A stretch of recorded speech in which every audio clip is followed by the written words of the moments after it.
সশস্ত্র বাহিনী কোনো ব্যক্তি, দল ও পরিবারের সম্পদ নয় বলে মন্তব্য করেছেন প্রধানমন্ত্রী তারেক রহমান। পেশাদারিত্বের প্রশ্নে কোনো আপোষ না করে সশস্ত্র বাহিনীকে সবসময় সুউচ্চ আদর্শিক অবস্থানে থাকার আহ্বানও জানান তিনি। ঢাকা সেনানিবাসে সশস্ত্র বাহিনীর দরবারে তিনি কথা বলেন। এ সময় প্রধানমন্ত্রী আরও বলেন, স্বাক্ষরিত জুলাই সনদের প্রতিটি দফা বাস্তবায়নে বর্তমান সরকার দৃঢ়প্রতিজ্ঞ। একটি আধুনিক, প্রযুক্তি নির্ভর এবং দ্রুত প্রতিক্রিয়াশীল সমন্বিত বাহিনী গড়ে তোলা।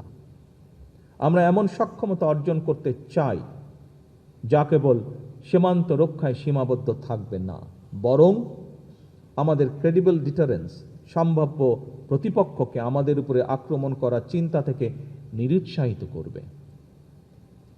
আজ এবং আগামীর বৈশ্বিক চ্যালেঞ্জ সামনে রেখে জনস্বার্থ ও সার্বভৌমত্ব রক্ষায় আমরা প্রতিরক্ষা নীতিকে সম্পূর্ণভাবে ঢেলে সাজাতে চাই। 6 মাস থেকে 5 বছর বয়সী 95% শিশুকে হামের টিকার আওতায় আনতে চায় সরকার। টিকার লক্ষ্যমাত্রা পূরণ করতে পারলে হামের প্রকোপ নিয়ন্ত্রণ করা সম্ভব বলে মন্তব্য করেছেন স্বাস্থ্যমন্ত্রী সরদার মোহাম্মদ সাখাওয়াত হোসেন।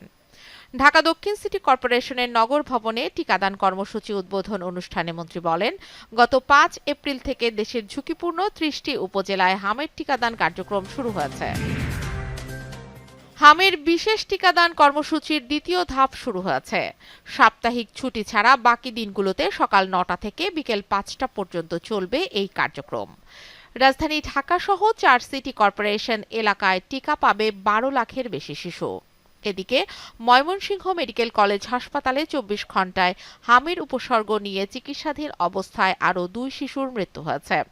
সকালে এ তথ্য জানান হাসপাতাল কর্তৃপক্ষ।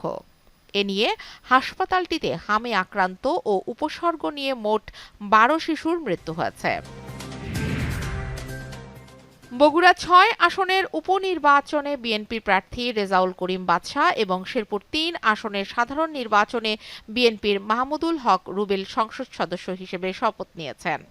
জাতীয় সংসদে আয়োজিত শপথ অনুষ্ঠানে স্পিকার হাফিজউদ্দিন আহমদ বীর বিক্রম তাদের শপথ বাক্য পাঠ করান। শপথ অনুষ্ঠানে প্রধানমন্ত্রী তারেক রহমান উপস্থিত ছিলেন। আগামী 3 মাসের মধ্যে নীলফামারীতে বন্ধ থাকা দারোয়ানি টেক্সটাইল মিল চালুর ব্যাপারে উদ্যোগ নিয়েছে সরকার। মিলটি পরিদর্শন শেষে এই তথ্য জানিয়েছেন বস্ত্র ও পাট মন্ত্রণালয়ের প্রতিমন্ত্রী মোহাম্মদ শরীফুল আলম। বিগত সরকারের বিভিন্ন ব্যর্থতার মধ্যে এই মিলগুলো বন্ধ হয়ে যাওয়ার বিষয়টি উল্লেখ করে প্রতিমন্ত্রী বলেন, এই মিলগুলোকে সচল করতে কাজ করছে সরকার। টেক্সটাইল মিল চালুর জন্য ইতোমধ্যেই বিনিয়োগকারী পাওয়া গেছে বলে জানিয়েছেন শরীফুল আলম। বিভিন্ন দেশীয় বিভিন্ন যে পাটজাত পণ্যের ব্যবহার বৃদ্ধি করা যায়, বিভিন্ন সরকারি প্রতিষ্ঠান, বেসরকারি প্রতিষ্ঠানে এটার প্রতি মানুষ উৎসাহ বাড়ে, এই লক্ষ্যে আমরা কাজ শুরু করেছি। আমরা এটাকে মানুষের সর্বপর্যায়ে যাতে ব্যবহার বৃদ্ধি পায় এই লক্ষ্যে আমরা অ্যাওয়ারনেস তৈরি করা, মানুষকে উৎসাহিত করা, জাগ্রত করা, এই ব্যাপারে আমাদের কর্মসূচি থাকবে সব। যতই দিন যাচ্ছে দেশে জ্বালানি সংকট ততই তীব্র হয়ে উঠছে। রাজধানী ঢাকা থেকে শুরু করে জেলা উপজেলা পর্যায়ের পাম্পগুলোতে প্রতিদিন দেখা যাচ্ছে দীর্ঘ লাইন, ঘণ্টার পর ঘণ্টা অপেক্ষা এবং শেষ পর্যন্ত তেল না পেয়ে ফিরে যাওয়ার দৃশ্য। এতে সবচেয়ে বেশি ক্ষতিগ্রস্ত হচ্ছেন পরিবহন চালক, রাইড শেয়ারিং কর্মী ও কৃষক। সাঙ্গু নদীতে ফুল বিসর্জনের মাধ্যমে পার্বত্য জেলা বান্দরবানে শুরু হয়েছে তঞ্জঙ্গা সম্প্রদায়ের বর্ষবরণ উৎসব। ভোরে শহরের রোয়াংছড়ি বাস স্টেশন সংলগ্ন সাঙ্গু নদীর তীরে জড়ো হয়ে শত শত তঞ্জঙ্গা তরুণ তরুণী, নারী পুরুষ গঙ্গা দেবীর উদ্দেশ্যে ফুল নিবেদন করেন। এ সময় তারা মোমবাতি জ্বালিয়ে গঙ্গা দেবীর প্রার্থনা করেন। তঞ্জঙ্গারা বর্ষবরণের এ উৎসবকে ফুল বিশু বলে থাকে এবং চাকমারা এটিকে ফুল বিজু বলে।